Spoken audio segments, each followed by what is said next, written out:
Hello and welcome to Series 5 of TravelGyaan's Online Travel Summit 2020. I hope you're all doing good and staying safe. Thank you for joining in. I am Nikita Rawtani from TravelGyaan. Today we have with us Dan Chappell, the founder of wealthytravelagent.com. In our last session, Dan taught us about prospecting and finding new clients without advertising using the sales technique network referral prospecting. Today, Dan will teach us proven sales system that transform the way you look at your business, the 30-day sales success. So guys, without much ado, let's get started. Guys, I need to also remind you that as Dan is in Seattle, Washington in United States, and because of the time difference, I would request you all to please ask questions, and all these questions will be answered in a separate session on 15th April. Over to you, Dan. Thank you so much for coming in today. Thank you so much, Nikki. I appreciate it. And I hope everybody's staying safe and staying home. Wash your hands. Everybody wash your hands. 20 seconds or more. Let's stay safe and let's get this thing past us so we can move on and do what we do best. And that's get out there and help our clients travel and get out and take cruises and vacations to Dubai and the beach and just to enjoy the world. As you said, I'm Dan Chappell. I'm the founder of the Wealthy Travel Agent Academy. You can reach us at danchappell.com or wealthytravelagent.com. And today is part 2 of our 3-part series that we're doing. Last week, the last session, we talked about actually finding new prospects, finding new clients, and the most effective way to do that so that they can fit into your sales funnel. We're going to go into sales funnels and things like that today. So let me just share my screen real quick, and we're going to jump in here and get started. Awesome. You should see me up in the corner up there in a little thumbnail. We're going to talk about high performance selling systems. You know, sales is a systematic process that is repeated time after time after time after time if you want to have great success. And when we come out of this, we're going to really need to ramp up. So we want to try our best to position ourselves so that we can achieve sales success in 30 days or less.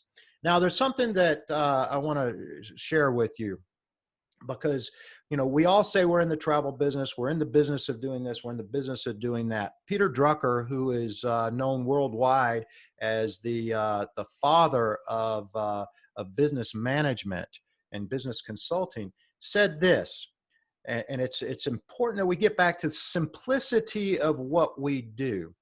The purpose of a business is to create and keep a customer. It's that simple. That is our job. Whether you own the travel agency or you work for the travel agency, your sole purpose is to create and keep a customer. The products that they're buying just happen to be travel. Our job is to create and keep a customer. And if you think about the simplicity of that, it will just, it just brings everything into focus that we do. Our job is simple. And this is something that we need to really hone in on. We are the commissioned sales force of the travel industry. I like to use analogies to similar professions such as real estate or insurance agents. Okay, they're not paid to market product. They're not paid to do the admin service part about that. They're paid to sell it. Those are things that come from that. But the job that we have, we're salespeople. Whether you want to think of yourself that way or not, that is really and truly who we are and what we do. We don't get paid, our agencies don't get paid unless we sell something. So that's our job. We're paid a commission to sell a product. Now, in the industry, there's always been this misnomer that if you build it, they will come. I'm sure you've all seen the classic movie with Kevin Costner called Field of Dreams, where if he built a baseball field, his father would come. And that's the way we look at the World Wide Web. That's how so many folks that we deal with in the industry, you open a travel agency, you put up a website. If you build it, he will come, or in our case, they will come. But the reality of it is that's not the way it works. And unfortunately, in our industry, the term marketing has become synonymous with selling in our lexicon. Okay.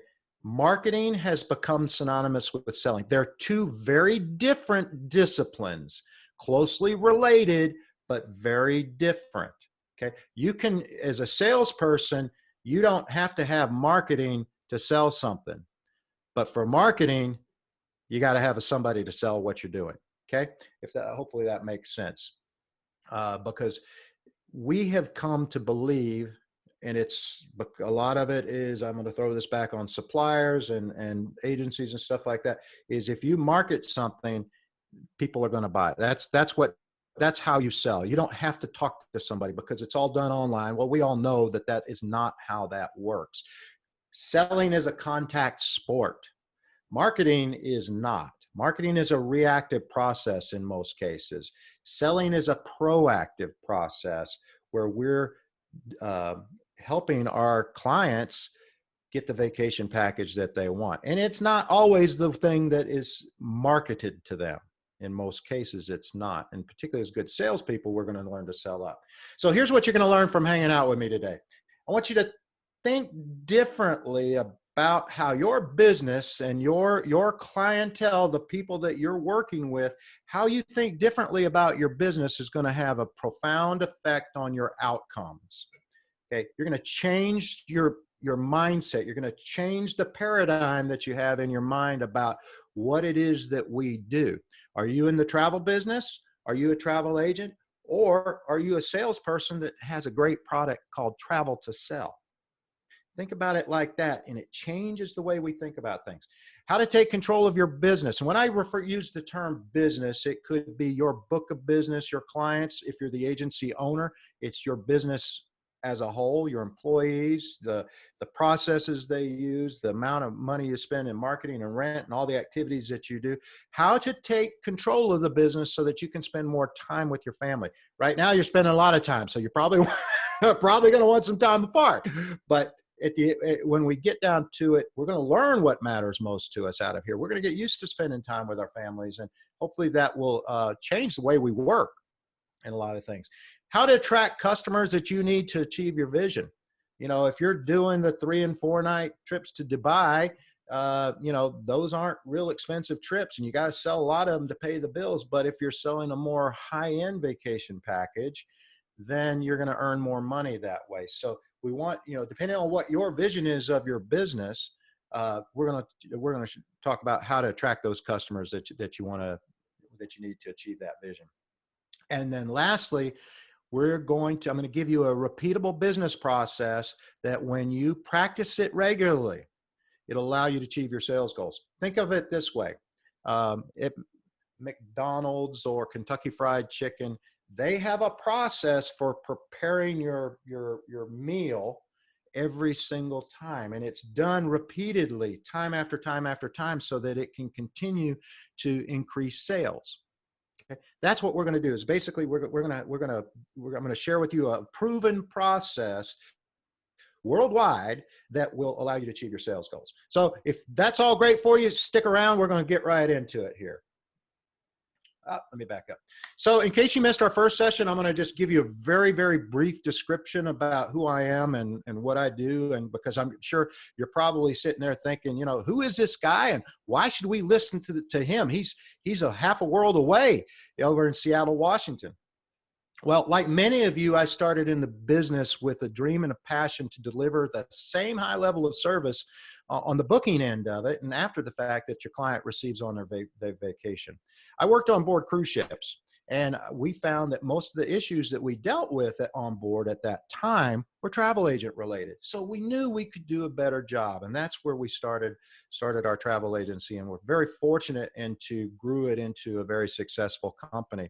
And those experiences doing that allowed me to transition after selling the company into some senior roles in management with 2 major travel franchise companies, Travel Leaders, which you may be familiar with as Carlson Wagenlied Travel, and Expedia Cruise Ship Centers, which is primarily in North America. but also I was fortunate enough to be asked to come as vice president of sales for a luxury cruise line called Windstar Cruises, which many of you may be familiar with through your GSA. I share these experiences with you, not to brag or anything else, but just this is where I'm coming from. You know, I've sat on the front line selling travel, just like you. For those of you who are agency owners, I've sat in that seat as well. Okay, I've been the supplier, I've been the middleman guy, the equivalent of a GSA. I've done all of that for you, so I know how things operate and how they do. And so as I said, I don't share these to brag, but I share these experiences so that they can help you and help others in my role as a sales and business advisor. I write for three successful industry publications, and I'm an Amazon best-selling author. My book is called Get Your Ship Together, The Wealthy Travel Agent Guide to Sales, and it's available on Amazon.in. There in India. It's available worldwide. Also, it's available in terms of a audio book. So if you prefer to listen to your books, you can have that as well. On the left here, this was my travel agency, and this was Royal Caribbean Cruises recruited me to do actually do a fun photo shoot for them when a ship called the Voyager of the Seas was first released, and we had a lot of fun doing it. And these are the kind of things you get to do when you become successful selling product. So that's who I am. But, you know, as much success as we had, you know, I made some very costly mistakes along the way. And these are ones that I want to share with you so that you don't get tripped up on them necessarily. Number one was trying to compete with the discounters on price. Pure and simple, you know, the pricing game is not one you will ever win. It is strictly a volume play. Okay. And it's a race to the bottom on price. I used to compete with people where a product I would sell would have a $500 US commission, and they would sell it for $20 over cost. How do you compete with that? How do you make money at that? You don't. Okay. You do a volume. That's all they cared about, was the volume, because they were rewarded by the cruise line on the back end of it. So as an entrepreneur, as a travel, you know, a travel professional, whether you own the agency or working on the front line, trying to compete with the discounters is the fastest way to put yourself out of business. You just can't do it. Okay. Selling suppliers whose products didn't support my vision. We were a higher end product. It's what we wanted to sell. That's where we positioned ourselves. But yet we were selling products that didn't support that. So while we wanted to sell higher end products like talc and Trafalgar and things like that, we were focusing more on the lower end products because that was quick and easy money, and they cut us a deal and all this kind of stuff. But what I found was that after a couple of months of that, we weren't making any money. We were actually going backwards. We were going in the hole. So I had to put a stop to that. Okay. And get rid of those products. And it was pretty dramatic change, but it's something you can do. And particularly coming out of this situation that we're in right now, it gives you the opportunity to reinvent your business, reinvent yourself as a travel agent. There's a lot of things you can do right now. So if you've always wanted to sell higher end product and you're stuck selling low, now's the time to learn it and get that alignment that you need to support the vision that you have for your business. It's also one of the things I will point out is the higher the price on the product, the higher the commission, and it's going to get you that much closer to your goals than selling low end product. Unless you have a distinct business plan for the volume. That's it. But as a lot of folks found coming out, you know, going into this as cancellations and stuff, you know, they're doing twice as much work, and they're literally going out of business doing that. The third thing that I did was overspend on marketing. Okay. You know, adding more fuel to the fire doesn't always help. A lot of times it's just cash burning up, going into the sky. So if you do need to spend money on marketing, you do need to market to your current and prospective clients, but you need to speak to them more directly when you do that. Not just, okay, well, this has been proven to work in one part of India and we're going to try it in this part. And you find that it's not working, you don't just throw more money at it until you think that it will. No, that's just like flushing it down the commode. We don't do that. Overspending on marketing was probably one of the biggest mistakes I made, and not focus on getting to know my clients, getting to know who they are, what they really wanted, and using the prospecting techniques that I talked about in the first session to get to those. We were much, much more successful once we started focusing as a selling organization rather than a travel agency that was just spending money on marketing. So those are three of the top costly mistakes that I made. And then that's when I did something, once I realized all of this, I did something that changed my business almost immediately. And you can do this again if you're a frontline agent or whether you own the agency itself. And that is, you take control. You take control. You don't stop being reactive and waiting for the business to come to you. You have to go out and find it. Corporate agencies that fly travelers, that work with travelers, they get this. They actually have salespeople that call on companies to get their contracts for air travel and air car hotel travel, for business travel. You can take control of your business as a individual agent or as the agency owner and determine who it is you want to do business with, what you're going to sell, how much you're going to sell it for. You take control of that and focus on that. And that takes you from being real wide, catering to anybody, anything and everybody who will book something with you, to more narrow focused on people you really want to do business with. It makes a huge difference when we do that.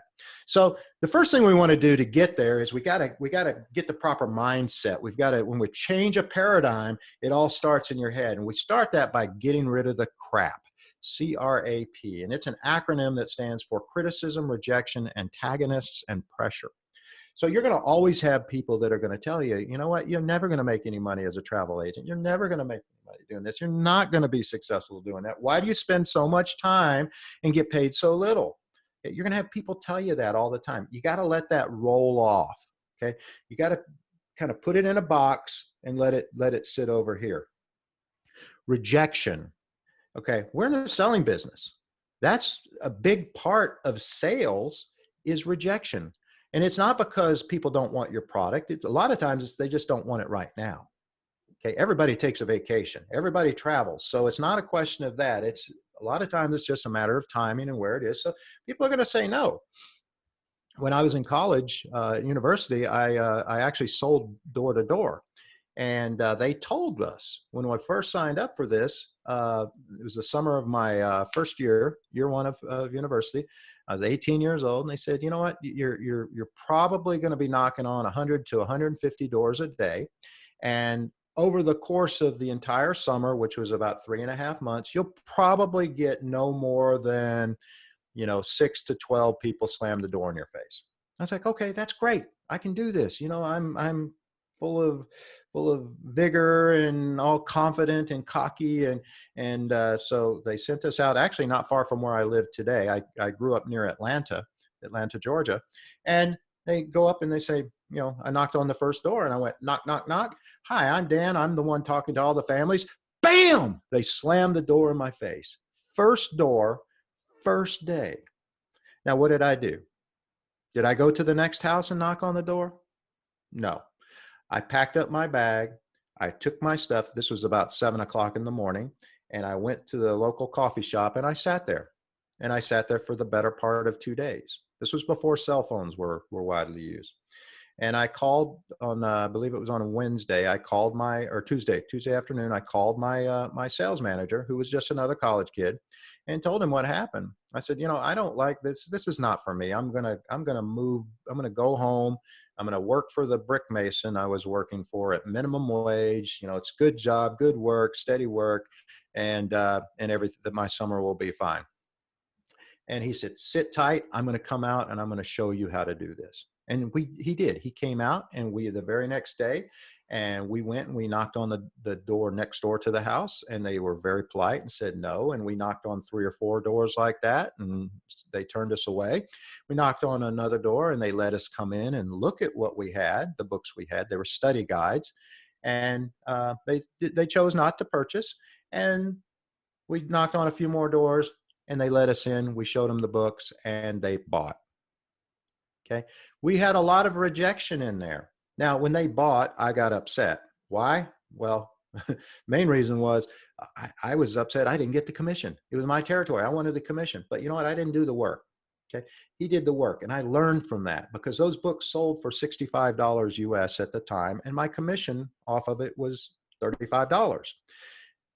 Back then, minimum wage for a day was about $25 a day. So one set of books, I made more than I would have made it in a day as a brickmason's assistant.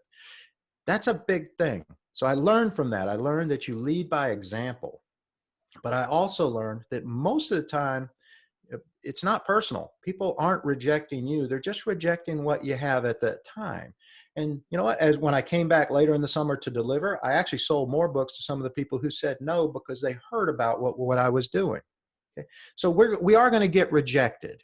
You know, if you look at baseball, similar to cricket, but baseball, they look at statistics. A very good hitter hits over 300. That means he's hitting 3 out of every 10 pitches. 3 out of every 10 pitches. So that means he's failing 7 times. Okay. But he's considered really good. And if he's hitting 400, that's like, you know, you're in the Hall of Fame. That's what rejection's all about. It's a numbers game. So you're going to get rejected. It's just part of the deal, but it's going to take you that much closer to yes. And if you keep a good attitude about it and you frame it like, you know what, that's going to get me that much closer, boom, you're going to be fantastic. And we talked about framing in the last program. Antagonists. Okay, those are the ones who are just the real negative people telling you can't do the job, you're never going to make anything of yourself. They're trying to derail you from your dream. You know, we get into selling travel because we like to take care of people. That's first and foremost what we do. And we like to travel. But, you know we're not going to make a ton of money unless we really take control of the situation. If you just become a regular travel agent, no, you're not going to make a lot of money. But if you control the paradigm, you shift that paradigm, you can make a ton of money doing this. A lot of money is in travel. 1 out of every 10 jobs in the world is in hospitality and travel. It's there. People do travel. So the people who are telling you can't do it, you just need to get them out of your life. You need to push them to the side and don't let them affect your mindset. And then there's pressure. And then there's the pressure, there's real pressure, and then there's the pressure that we just put upon ourselves.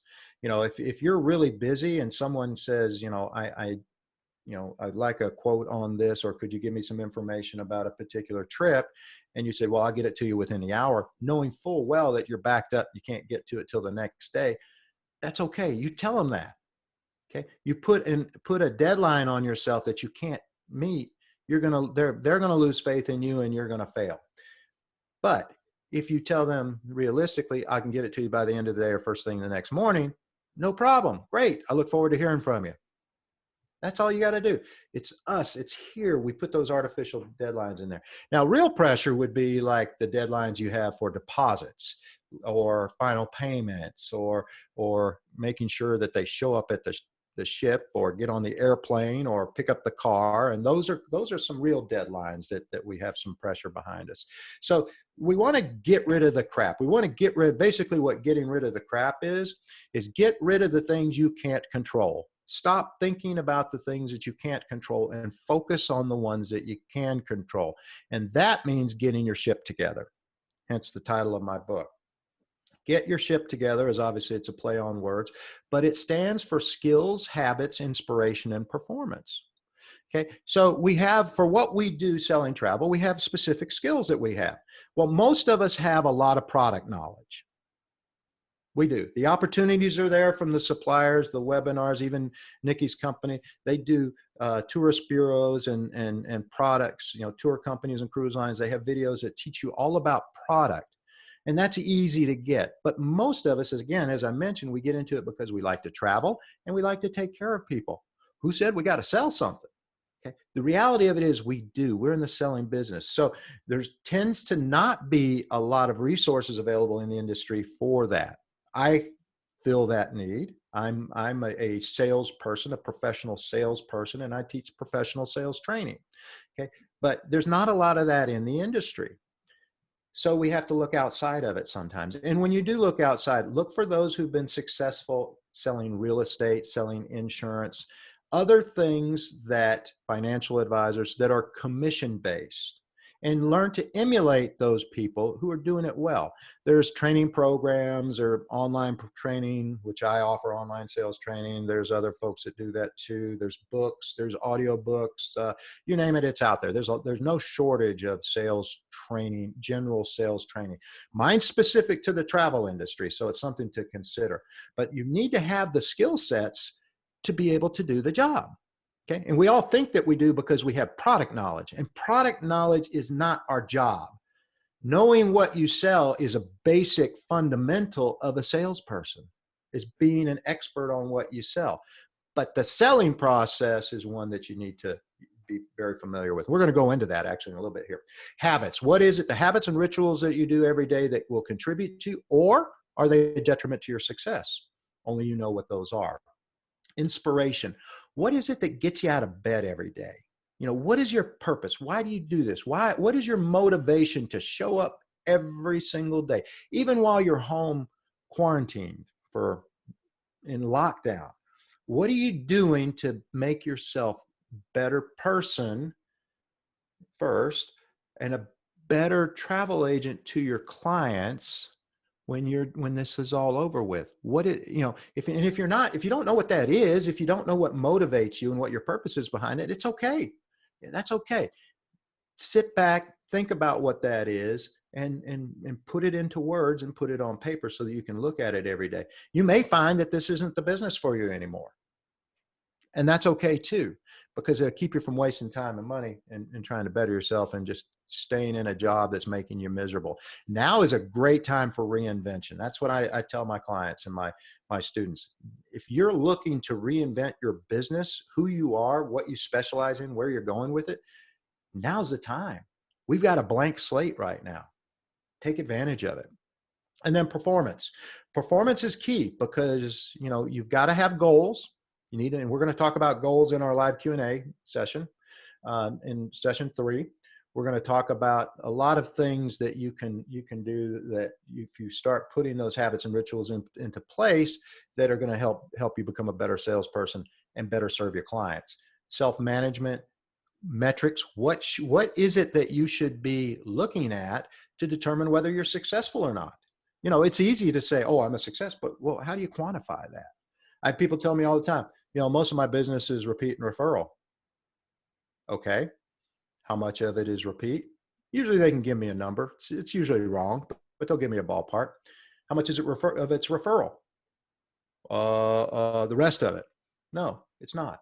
You need to be able to quantify what that is so you know whether you're successful or not. So get your ship together. First, get rid of the crap, shift that paradigm, and then move it to the positive and get your ship together and become the salesperson that you always wanted to be so that you can become extremely successful in your role. Now, a couple things to keep in mind as we get into the sales process here. Don't ever compare yourself today to anyone else. Okay. If you're looking at anybody to compare it to, look at it as somebody who got into business about the same time you did. Okay. And what they did to be successful, if they are more successful. Those who are less, that way too. But don't look at somebody like me who's been in the business now for 30-something years if you're only 5-10 years into it, because I'm at a very different place than where you are today. Okay. And it's not fair to you or anything else to make that comparison. Compare yourself to your peers, if anything else, and to where they are at that stage. Perfection is your enemy. Okay. What I'm going to share with you today is a process, and there's things that you can say in that. Don't try and get it right. Don't try to do it perfectly all the time. You try to do it perfectly, you're just going to stall. You're going to get hung up on that, and you're not going to move forward with it, because the only person that's going to know that you made a mistake in the process or what you say or anything else is you. They don't know that. They don't know. That's you. So get out of your own way. Let's get going on this. Any misconceptions you may have had about a salesperson and selling being, a slimy career and stuff, get rid of that. Outside of the professional ranks, like doctors and lawyers and things like that, salespeople are the most highly compensated people in the world. And if you are doing it the right way, it is a very honorable profession to be in. I am honored to be called a professional salesperson, a professional sales manager. I take great pride in that. You know, I don't associate myself with the slimy car salesman or the slimy or the people who are trying to rip people off. That's not what I do. My job is to make sure that my clients, my customers, my students are put in the best situation to become successful using the products that I have to offer to them, and to make sure that what I am providing to them is the best in the business, so that they have every opportunity in the world to succeed. And that's what I want for you. So let's talk about high performance selling systems. And this is how you're going to achieve success in 30 days. I mean, when we come back from this, you're going to get a big bump in sales, and then it's going to drop down because you've got all this pent up demand. And then you got to start filling in the rest of it going forward. And so you're going to be really, really super busy. And then it's going to slack off. That's just the curve, the way the curve is going to work. So you want to make sure that you have a performance system, a selling system in place that you can follow day in, day out. Step one is having a rock solid sales strategy, not a marketing strategy, not a business plan, none of that. Okay. Everything you do revolves around your business strategy, or your sales strategy. I'm sorry. Sales is where we make the money, and money is where it's all about. So everything we do in our business should be about generating sales. Again, from a frontline agent standpoint, everything you do should be about generating sales. That'll help make you more valuable. As the agency becomes more valuable for acquisition. It becomes more profitable for you to make more money. It just is the right thing to do. And the bigger you, or the better you're doing, the more you can serve your clients. And that's why we all like to serve. So we have a high performance attraction funnel. An attraction funnel is two separate things, and we're going to talk about that here in a minute. Part of it's marketing, the other is prospecting. The actual process of selling, okay, this is where I'm going to have you concentrate the most on here. Steps 3 and 4, and actually 5. The sales process, the follow-up process, and then retention marketing. Because once they've traveled, they're not your customer anymore. They go back in the prospect bin. So that's where we want to focus our attention on, because it's a lot cheaper to keep somebody you've already done business with than it is to go out and find new people. And lastly is scalability, how you want to grow. Okay, using the system to grow. So step number 1 is creating that rock solid sales strategy. This means aligning the fundamentals. Okay, you want to make sure that your messaging is in alignment with your prospects, who are in alignment with the products that you're selling. And then lastly, why they should buy it from you. Okay, so let's just run through this real quick. So if the messaging you're putting out there is for, quick weekend trips, 3-4 day trips to Dubai or Thailand, yet you want to sell, high-end 30-day African safari packages, that's not in alignment with what you're doing. And you also want to make sure that the messaging is targeting the prospects that you want to do business with. Okay, so the messaging should be targeting towards the prospects who want to do a 30-day safari package. The product that you're selling to them should be of comparable quality to the messaging and to the prospects that you have. So it could be, your messaging is high-end safari to high-end prospects. The product is Mikado or Kern Downey or Big Five. And then why you? Why should they buy it from you versus anybody else out there? Because we all sell the same thing, right? Okay, we do. We're all able to sell the same thing. So getting alignment in what your message is, who you're talking to, what it is you're selling, and why you. That is how you create a rock solid sales strategy, because everything else that we do from here on out is going to feed into that. But most importantly, you want to identify, and I pointed this out in the last session, who are your customers? You want to make sure you know who you're targeting to, fulfill that need, because they're the ones who are going to spend the money. Okay. What you're selling. Okay, are you selling? I'm going to use cruises as the easiest example to use because it's got some clearly defined segments. But if you just tell people you're selling cruises, well, you can't really do that. That's not a specialty per se anymore. Not like it was 20, 30 years ago. It's in all, you've got river cruising, you've got expedition cruising, small ship cruising, luxury cruising. You got all sorts of stuff out there. It's become a more mainstream product. But you drill that down to river cruising. And then drill it down even further, European river cruising. Now, I understand river cruising isn't a big deal in India yet, but it will be. It will be. There's other areas of the world that this product is good. And your high-end customers want this because they want to become more educated and they want to see more of the world. And Europe was built around the river systems. China was built around the river systems. All of the major, even in the United States, we started out being built along the coasts and up the rivers. So it's important to get to know what that's all about when you're specializing in this. Why they should buy from you.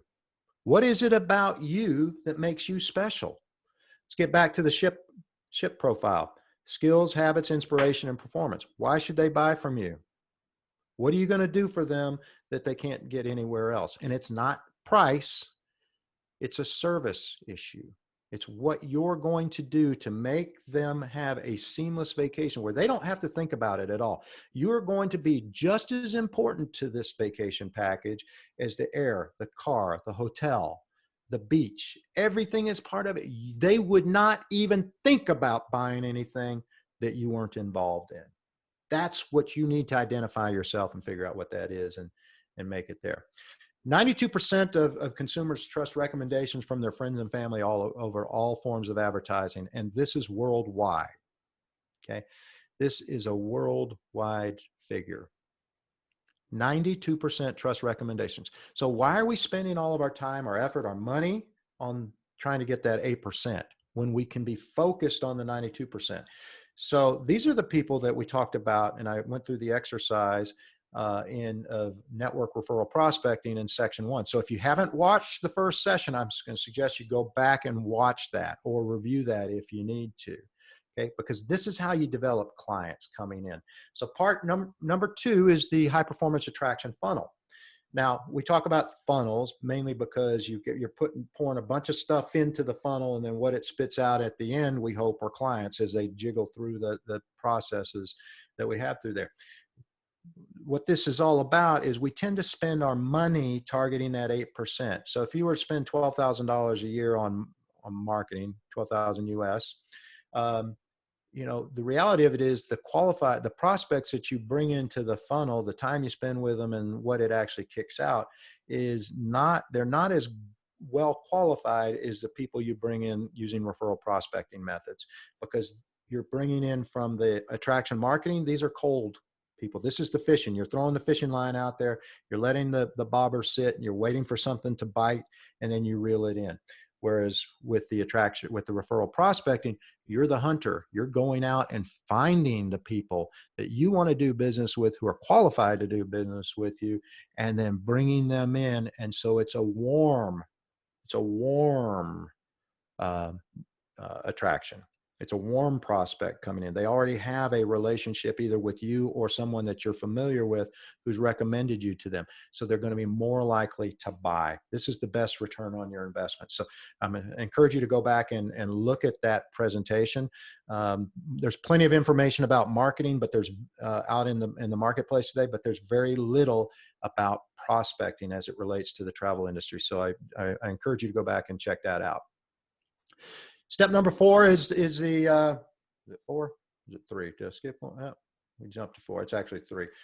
Is the high performance selling system itself. And the thing is that you want to remember is the system itself, it's like a map. It's like a road map that has places to stop along the way. The example I use a lot is in the United States. A lot of people, they want to go to New York. They want to go to Los Angeles and Hollywood and all that. And they want to go to Chicago. But you know what? They're thousands of miles apart. Okay. But how do you get from one to the other? Well, if you're driving, you're going to start out in New York and you're going to go to this spot here and you're going to get on this freeway, and that's going to take you to Chicago. And you go from Chicago to St. Louis and then to Arizona or Dallas, depending on how you want to go, and then continue on. And then you eventually will end up in Los Angeles or in Hollywood. Okay. It's a map. It's how you get there. So each of these blocks that you see are stops on the map. These are the places that you have to proceed through to get to your final destination. The system itself, it breeds confidence. If you are following a system time after time after time, you don't have to think about what you're doing. You can stay focused on the client and the prospect sitting in front of you. It gives you the control. Control is key because you want to, in our business, we're paid on a commission. So the longer you spend with someone, the more it dilutes the value that they bring and the amount of money that you earn off of them. So you want to make sure that you're serving them, but you want to do it in a timely manner. In fact, the reality of it is most people don't want to sit there with you for hours and hours on end. They want to come in, figure out what they want to do. A lot of them already know what they want to do.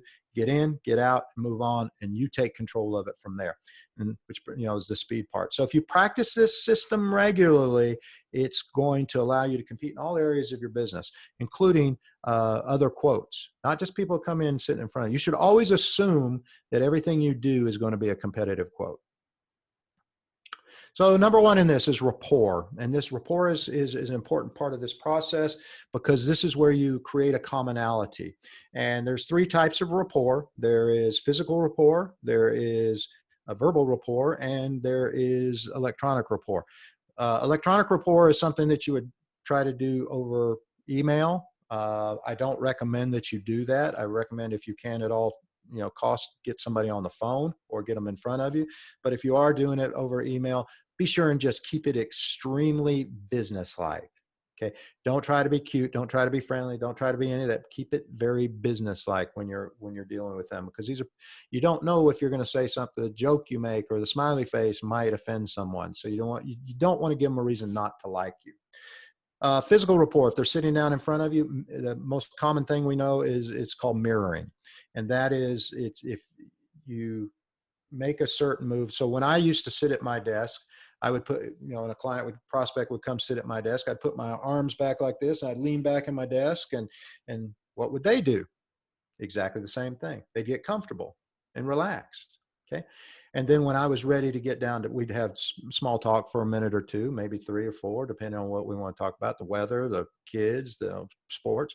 And then when I was ready to get down to business, I would lean forward and I'd put my elbows on my desk, and they would mirror that and do the exact same thing. So you're controlling their physical state, and it makes it easy to do. And then that's a commonality. People like to do business with people that they like, and what you're doing is giving them similar traits there.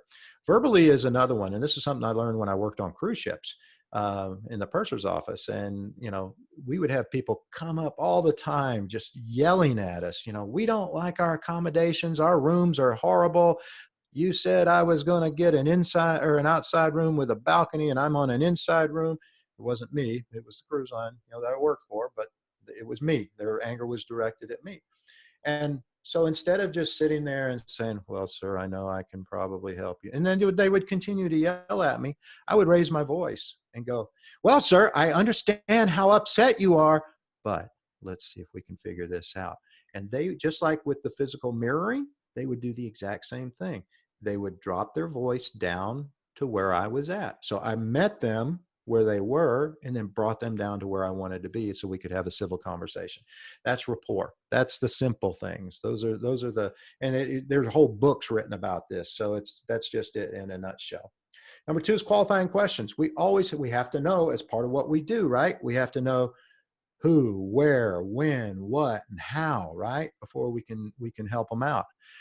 But what about the why? Most of us in the business, most travel agents don't ask the why. They just get the basics: who, what, now, where, and when. Okay. And that's the mechanics of it. But if you get into the why, you can really put yourself in that position where you are part of the travel package. Because nobody asks why. Well, Dan, you and your wife, you want to go to Norway. Why? Great question. We've always wanted to go to Norway. We have family in Norway. Well, that's interesting. Why haven't you gone before? Well, my wife was really interested in her genealogy, so she did this 23andMe thing to find out who she was and where she came from, and she got the results back, and she's 90% Norwegian, and it's up on their website, and she was contacted by her distant cousin who she's never heard of or never met before, and they have had a conversation online and thought it'd be great to meet extended family, and we've been invited to stay with them. Really? That is absolutely wonderful. How can I help you fulfill that dream? 2 questions, 2 why questions got you down to that. I can promise you, it doesn't matter what the price is, they're going to go with you because you showed how much you cared. Okay. They're going to focus on you because you cared enough to ask the why questions. So get to that. The presentation. I always ask the question, how many quotes should you give? Okay. Think about that for a second. You always want to use, to reinforce the emotional connection that you just made, use descriptive language, use colorful language, show empathy, paint a picture of what it looks like. You know, when you fly in or you're sailing up through the fjords, you know, how majestic they are and the greenery and the homes, and, you know, maybe that's your cousin's house that's sitting right there on the water kind of thing. You know, you paint descriptions like that. How many options? Ask you the question. Banging around in your head there a little bit. The answer I usually get when I ask this is usually 2 to 3. Sometimes as high as 5 or 6. The reality of it is you should only give them one choice. Okay. They came to you as the expert. They came to you because you are a travel professional and they're not. If they could do this all themselves online, they would have done it, but they need your help. They don't want to be given choices.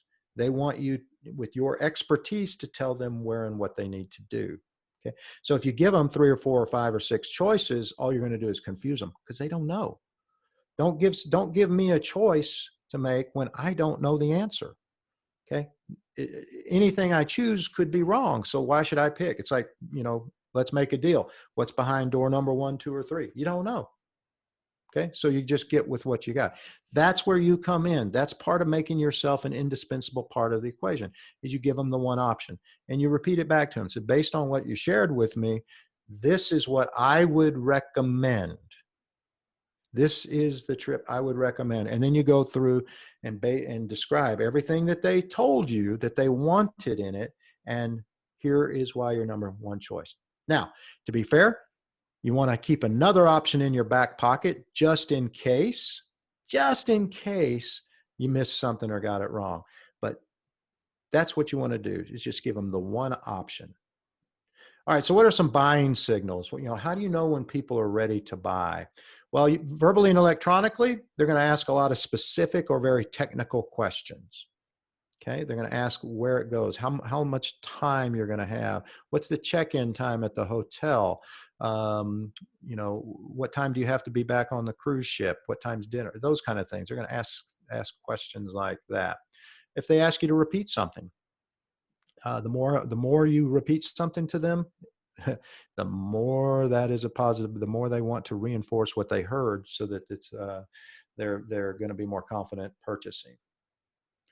What are my payment options? If someone comes up and asks you what your payment options are,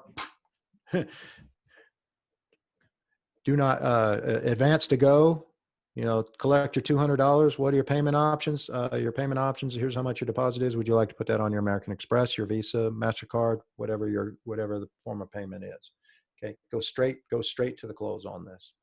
If they have a serious tone, if they're asking these questions and they're serious about it and their brows furrowed and they're thinking about stuff.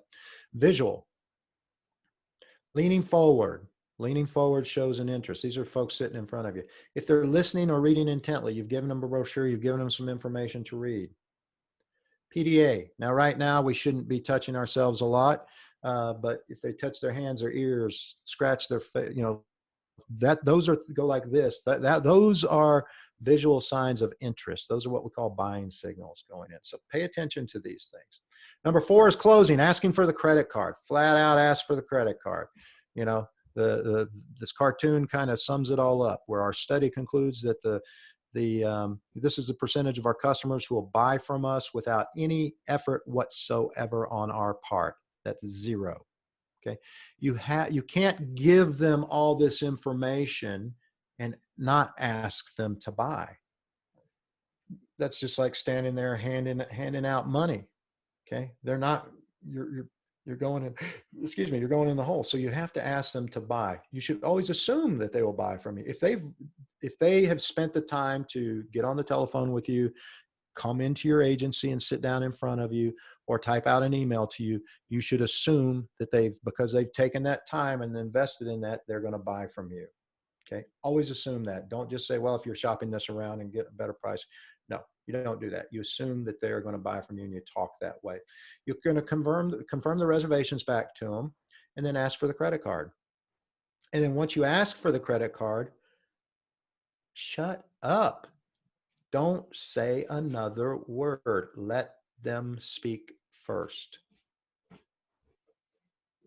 Because I cannot tell you how many times I have seen a travel agent talk someone out of buying something because they didn't just say, ask for the credit card and be quiet. They tried to make the decision for them, for the customer, and you can't do that.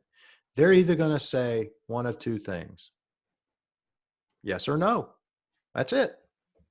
Okay. If they say no, we're going to jump to, some other things here about some objections here in a minute, but let's talk a little bit about some closing suggestions first. Your travel package includes talking about what's included and everything else, and then follow up. Will you be putting this deposit on your credit card? Which credit card? Let me make sure I have the proper spelling of your names. If they give you the proper spelling, well, they're truly interested in there. Do you have a middle initial? I'm so excited that you were able to find a perfect trip for you. I bet you can't wait to get there. Would you like to put this on your MasterCard, Visa, American Express, whatever the credit card is, for the deposit? And then do what? Be quiet and let them answer. Now, objections. So objections are not really, most of the time, people aren't adamantly objecting to what you've put in front of them, unless you just totally didn't listen to them and you're just keep trying to push something out onto them. The real language for this is, it's more of a question or a concern that they may have that wasn't answered in earlier stages of this. So what are some common objections? And we're going to go through a couple of them here. Do you have a response ready? Okay. Don't try and approach these with a different result every single time. No, you need to know what they are, even if they're typed out in an FAQ. If you own the agency, you should have the answers to every question, concern, and objection that one of your potential clients may have. Remember, I told you that I was selling books when I was in college, door to door. I actually had to memorize an 8-page sales pitch, memorize it, and make it sound like it was my own. Okay. And I can still say that today. Hi, I'm Dan. I'm the one talking to all the families in the neighborhoods with little preschool and school age kids. And I just want to stop by and talk to you. I was talking to Mrs. Jones down the street. Okay. That right there, that's 30 something years later. I still have it memorized, and I can talk about it and say it like I'm having a conversation with somebody. You need to have the same thing ready for when you're starting to answer your objections. And as an agency owner, you need to script out what those responses would be. Okay.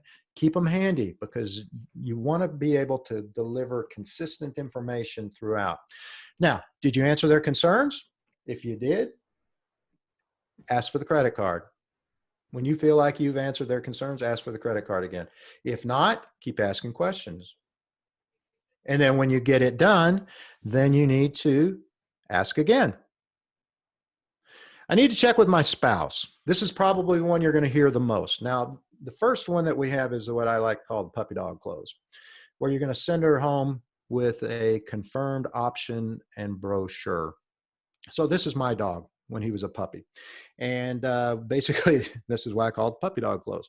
Our oldest daughter was working in real estate, and there was a charity auction, and the grand prize for that charity auction was each year as a puppy. Well, she was a dog lover. She was asked if she would watch the puppy for a week before the auction. Of course, she said yes. 2 nights into it, she called us up and said, hey, I can't sleep. I need to work. Could you watch the puppy for the next 5 days? Of course, because we're dog lovers. We got the puppy. We fell in love with the puppy. The puppy became an indispensable part of our family we didn't want to give up. So come auction night, my wife just looked at me and she said, yeah, and we weren't even invited to this auction, but she said, what's our number? Because we want him. And so we call him our tax write-off dog. But basically that's what the way it worked is we got to try on the dog and we wanted to keep it. And so we paid, and we overpaid for the dog. That's the same thing with the puppy dog clothes here. Send them home with a confirmed option or reservation and a brochure and anything else you can give them to make them feel like they are already part of it, that they can't do without it. Great, let's give her a call. I can share everything with her that I've shared with you. Okay. Normally they're going to say no, I'll go and do it. And then you say, you know what? Great. Why don't I give you a call tomorrow at noon and we'll finalize the reservations. Perfect. That's how you answer that. I can hold the reservation, and this depends on the agency ownership or laws for the particular area that you're in. I can hold the reservation for up to 24 hours with a credit card. I will give you a call tomorrow at noon to finalize the deposit. It's not that you're charging the card, you're just getting the card number and holding it. That creates a big, big obligation right there on their part. Okay, next one is, it's more than I want to spend. Well, most things do these days. Can you tell me how much is too much? This particular shot that you're seeing here, this picture is actually my view out of a hotel room that I had in Las Vegas. You can probably see the Bellagio Hotel with the famed fountains and everything in the background back there.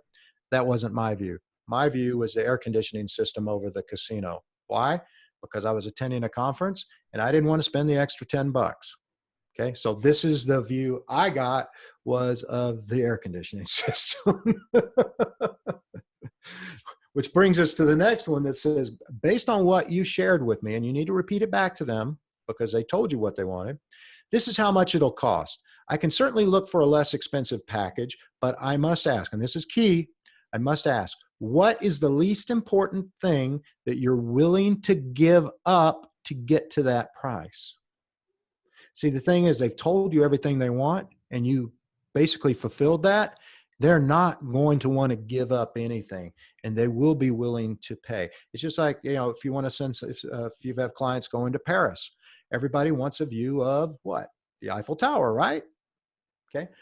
Well, you can spend $500 a night and have that beautiful romantic view of the Eiffel Tower, or you can spend $350 a night and have the view of the air conditioners or the dumpsters or anything else like that. Which would you prefer?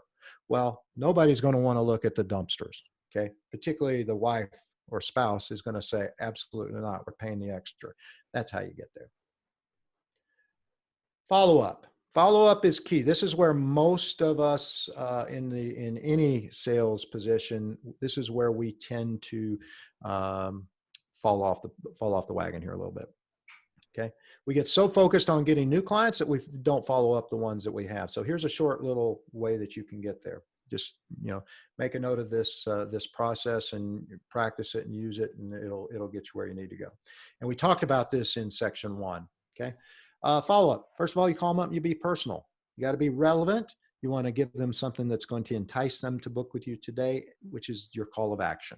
Okay, so the follow up process for me, if you came and you sat in front of my desk, and I would say, I'd call you up and say, hi, Dan. This is Dan at ABC Travel. I'm just calling to you about the trip to Norway we discussed yesterday. That is absolutely incredible that you want to go and connect with your long lost relatives. I have the package on hold, but it's going to expire at noon tomorrow.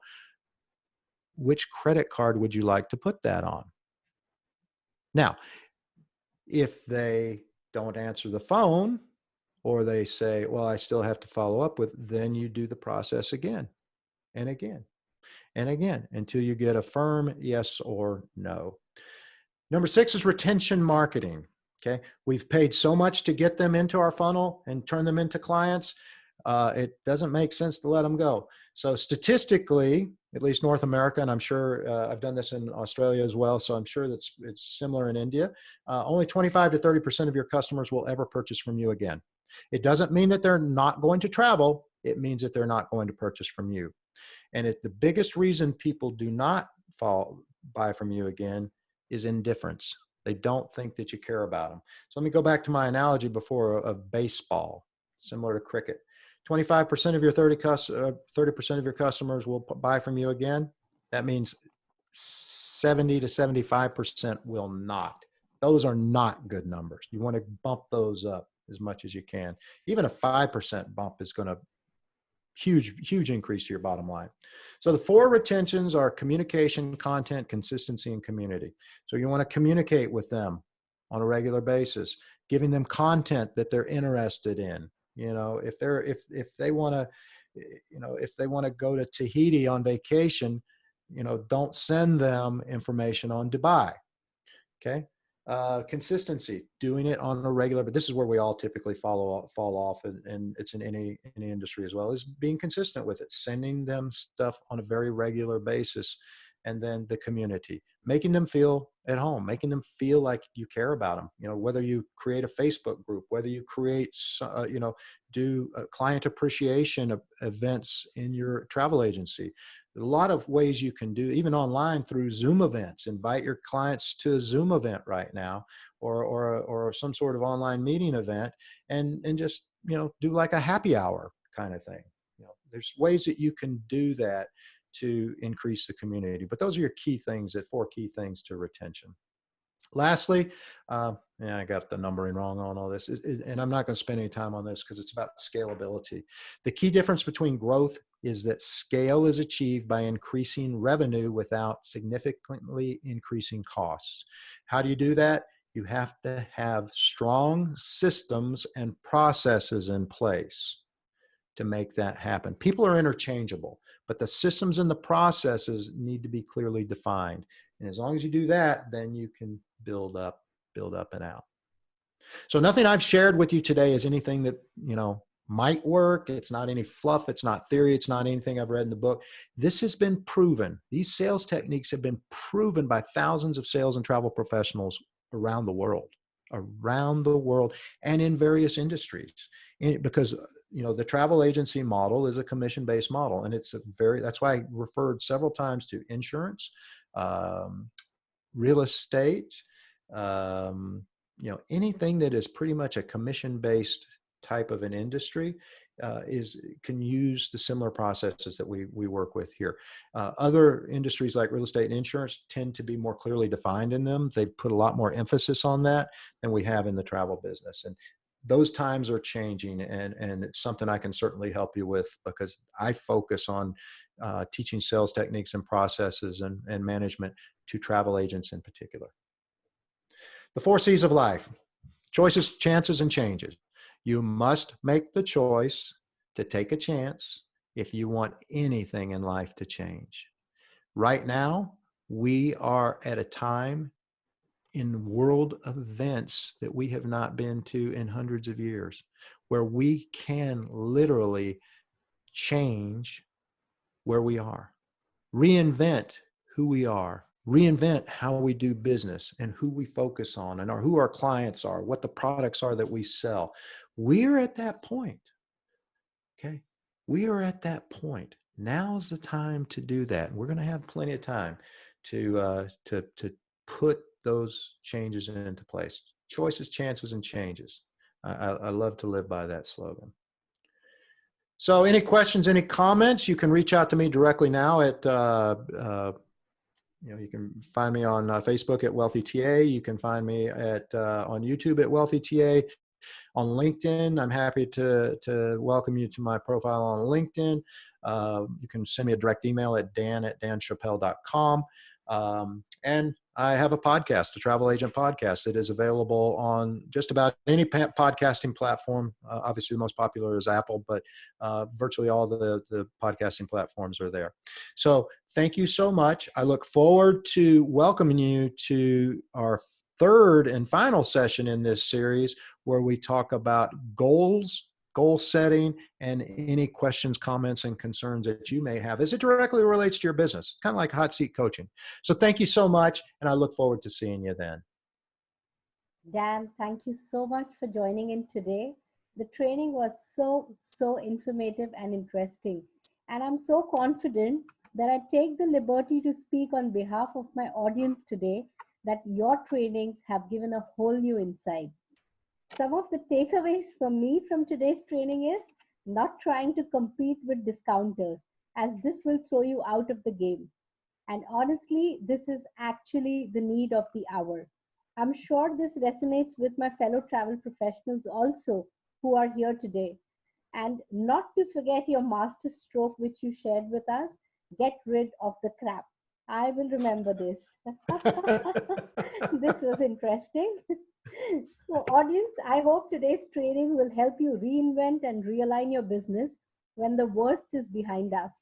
Guys, we appreciate your participation today, and we have noted all the questions that are pouring in.